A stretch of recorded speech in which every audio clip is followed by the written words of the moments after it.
अस्सलाम वालेकुम। कैसे आप सब? उम्मीद करती हूँ कि आप सब बहुत अच्छे होंगे। आज मैं शेयर करने जा रही हूँ आपके साथ छोला और वड़े की रेसिपी। आपने वड़ा सांभर तो बहुत खाया होगा, ये साउथ इंडियन रेसिपी है, लेकिन आज मैंने ये वड़े के साथ छोला बनाया है। छोला वड़े खाने में बहुत ही मज़े का होता है, इतना डिलीशियस होता है ना कि आप अगर इसे एक बार बना लोगे ना तो आप बार बार बना के इसे खाना चाहोगे। ये बहुत ही यम्मी होता है। तो मेरी वीडियो को आगे तक ज़रूर से देखिएगा, लास्ट तक देखिएगा। अगर वीडियो पसंद आती है तो लाइक शेयर कर दीजिएगा और मेरे चैनल को सब्सक्राइब भी कर दीजिएगा।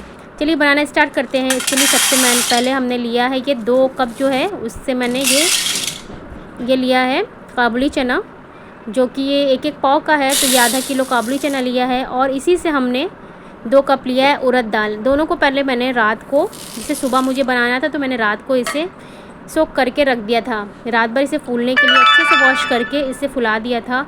और देखिए इस तरीके से बहुत अच्छे से वॉश करके इसे फुला देना है रात भर के लिए। फिर सुबह हो गया, मॉर्निंग में मैंने सबसे पहले छोले को चढ़ा दिया बॉयल होने के लिए। और उसके बाद मैंने 1.5 ये प्याज लिया है। प्याज का सबसे पहले हमने पेस्ट बना लिया है।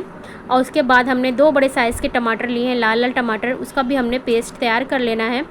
जब से ये छोले बॉयल हो रहे हैं तब से हमने मसाले की तैयारी कर लेना है। सब इन दोनों को पहले इसका पेस्ट बना के हम अलग साइड कर लेंगे और उसके बाद हम मसाला चढ़ा देंगे। सबसे पहले हमने कढ़ाई में तेल लिया है, मस्टर्ड ऑयल लिया है हमने। और उसके बाद हमने डाला है हींग। अगर छोला आप बना रहे हो तो हींग तो मस्त डालिए। तो हींग डालने के बाद हमने सबसे पहले प्याज का पेस्ट डाल दिया है और उसे कवर कर दिया क्योंकि बहुत छींटे मार रहे थे। उसके बाद आधा चम्मच हमने डाला है हल्दी पाउडर इसके अंदर। और उसके बाद मैंने आधा चम्मच डाला है गरम मसाला पाउडर। मसालों का यूज़ मैं बहुत ज़्यादा नहीं करती हूँ, कम कम यूज़ करती हूँ, लेकिन इसी मसाले में ये बहुत ही टेस्टी बनता है। आधा चम्मच गरम मसाला पाउडर डालना है और आधा ही चम्मच हमने डाला है इसमें लाल मिर्च पाउडर। मिर्च आप अपने हिसाब से रखिएगा, मेरे बच्चों को भी खाना है इसलिए लाल मिर्च तो कम ही यूज़ करूँगी और कम लगा तो हरी मिर्च डाल दूँगी। उसके बाद 1 चम्मच भर के हमने अदरक लहसुन का पेस्ट इसमें ऐड किया है।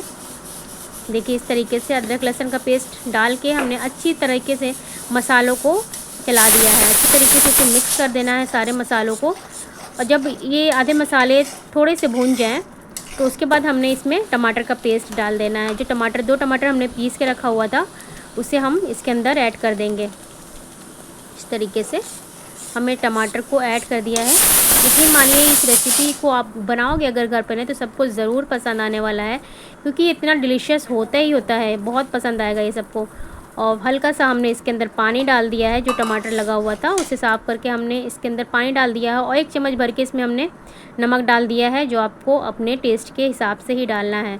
इस तरीके से आप डाल दीजिएगा और सभी चीज़ों को अच्छे से मिक्स करके कवर करके इस मसालों को अच्छे से हम भुनाई कर लेंगे इसकी।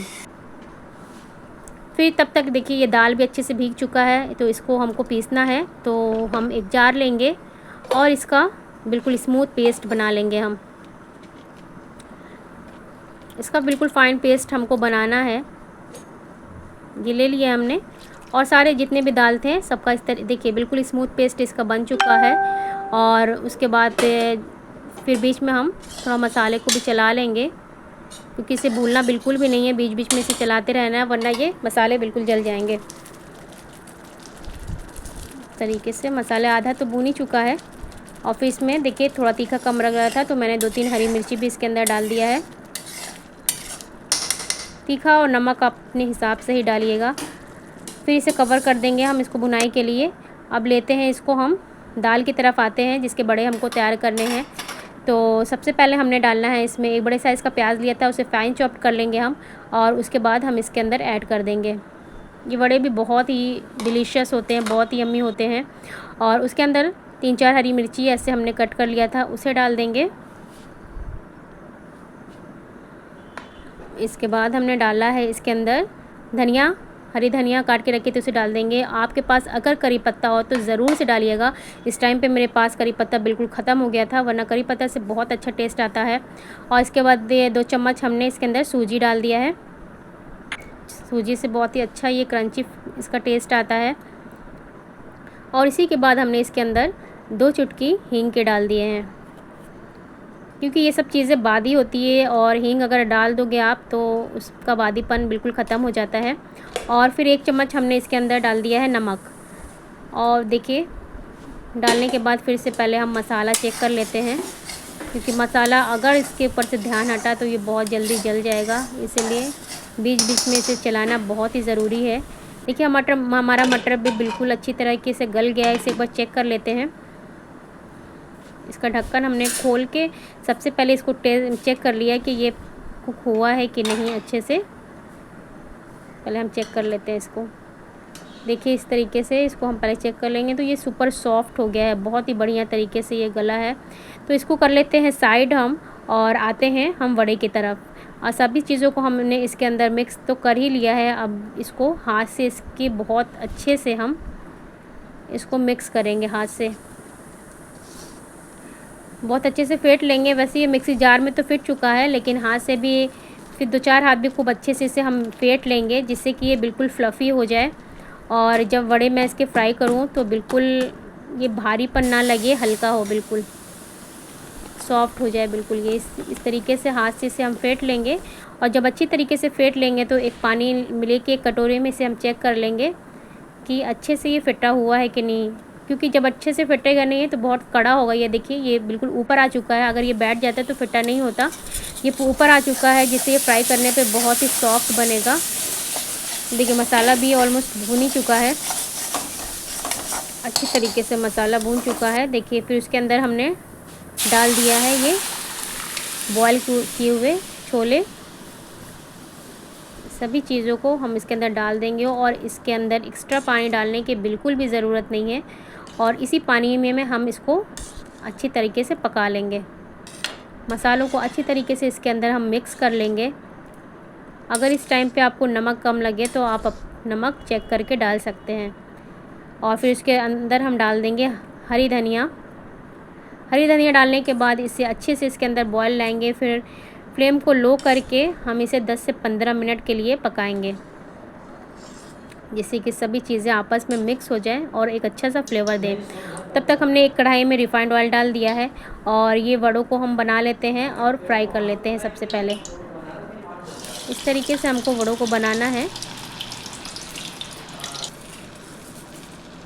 बस हाथों में पानी लगा के फिर एक छोटा सा पोर्शन लेंगे, हाथों में अच्छे से पानी लगाएंगे वरना ये चिपकने लगता है। और एक छोटा सा पोर्शन इसके अंदर हाथ में हम लेंगे और ऐसे गोल करते हुए बीच में इसके होल कर देंगे हम। इसी तरीके से बनता है हमारा मेदू वड़ा, और ये खाने में बहुत ही डिलीशियस था और इतना फ्लफ़ी, इतना सॉफ्ट था ये ना, क्योंकि अच्छे से ये फट चुका था, बहुत ही सॉफ्ट बना था। बस कमी थी इसके अंदर सिर्फ़ और सिर्फ करी पत्ते की। अगर करी पत्ता होता तो इसका टेस्ट और भी अच्छा होता, क्योंकि करी पत्ता इसका टेस्ट इसके अंदर बहुत अच्छा आता है। देखिए इस तरीके से इतना कलर आ जाए तब तक इसे हम फ्राई करेंगे, और अब हम इसको निकाल लेंगे।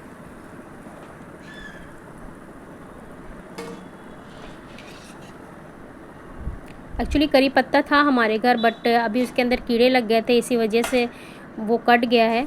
इसी वजह से अभी नहीं है करी पत्ता, इसलिए मैं नहीं डाल सकी इसके अंदर। अगर आपके पास हो तो आप ज़रूर से डालिएगा। बस इसी तरीके से सारे वड़े हम फ्राई कर लेंगे। फ्राई करके एक साइड निकाल लेंगे। हमारे छोला और वड़ा बन के तैयार है। अब इसकी प्लेटिंग हम कर लेंगे। आप पहले एक प्लेट में वड़ों को ले लीजिएगा, और आप चाहो तो छोला वड़ा अलग अलग भी खा सकते हैं उसके अंदर डिप करके, लेकिन इस तरीके से भी खाओगे तो ये बहुत ही मज़े का टेस्ट देता है, और बिल्कुल चाट जैसा अगर आप इसे सर्व करेंगे तो इसका टेस्ट बहुत ही अच्छा आएगा। इस तरीके से ऊपर से इसके हम छोला डाल देंगे, और छोला डालने के बाद उसके ऊपर आपको किसी भी चीज़ की ज़रूरत हो आप वो डाल सकते हैं। उसके ऊपर हमने इसके अंदर कटिंग की हुई प्याज डाली है। प्याज से भी इसका टेस्ट बहुत अच्छा आता है। प्याज नहीं डालोगे तो ये बिल्कुल अधूरा अधूरा सा लगेगा, तो हमने जो प्याज काट के रखी थी उसको डाल दिया है सबसे पहले। और प्याज डालने के बाद आप अपनी मनपसंद की कोई भी सेव हो या आपके पास पापड़ी हो आप वो डाल सकते हो। मेरे पास ये आलू भुजिया थी तो मैंने ये डाल दिया, और उसके ऊपर से क्रंची टेस्ट देने के लिए मैंने अनारदाना डाल दिया। इसका टेस्ट तो इतना बढ़िया लग रहा था ना कि आप पूछे ही मत, बहुत ही बढ़िया टेस्ट आ रहा था। आप चाहो तो दही चटनी या कुछ भी डाल लो, आपकी मर्ज़ी, लेकिन ऐसे भी बहुत ही मज़े का लग रहा था। इसके ऊपर हमने थोड़ा चिली फ्लेक्स डाल दिया, क्योंकि बच्चों के लिए थोड़ा कम तीखा बनाया था, तो ऊपर से मैंने खाने के लिए अपने लिए ये डाल लिया था चिली फ्लेक्स। और ये खाइए, बहुत ही मज़े का लग रहा था, बहुत ही टेस्टी था। तो आप भी अपने घर में ये एक बार ज़रूर से ट्राई कीजिएगा, और जब आप ट्राई करोगे तो आपको ये बहुत ज़्यादा पसंद आएगा और आपके घर वालों को तो बहुत ज़्यादा पसंद आएगा। तो चलिए, अगर आपको मेरी रेसिपी पसंद आती है तो वीडियो को लाइक कर दीजिएगा, ज़्यादा से ज़्यादा शेयर करके मेरे चैनल को ज़रूर से सब्सक्राइब कर दीजिएगा। बेल आइकन को प्रेस करना बिल्कुल भी मत भूलिएगा, जिससे कि मेरी आने वाली सारी वीडियोज़ आप तक आसानी से पहुंच सके। मिलती हूँ नेक्स्ट रेसिपी के साथ। अल्लाह हाफिज़।